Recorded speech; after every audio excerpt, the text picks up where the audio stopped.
मुंबई महापालिकेपूर्वी ठाकरे बंधूंची युती झालेली best employees cooperative credit सोसायटीच्या 2025 ते 2030 या कालावधीसाठी संचालक मंडळाच्या निवडणुकीचा निकाल लागलाय। ठाकरे बंधूंनी एकत्र येऊन उभ्या शिवसेना मनसेच्या पॅनलला एकही जागा जिंकता आली नाही।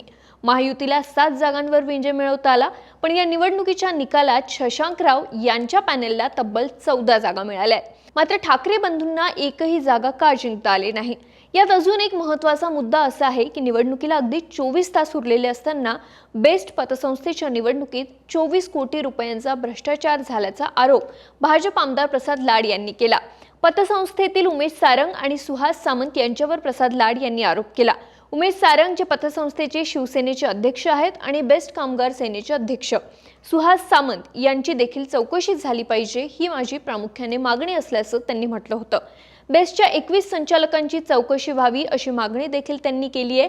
तर ईओडब्ल्यू कडून 21 संचालकांना चौकशीसाठी बोलवण्यात आल्याची माहिती सूत्रांकडून मिळाली होती।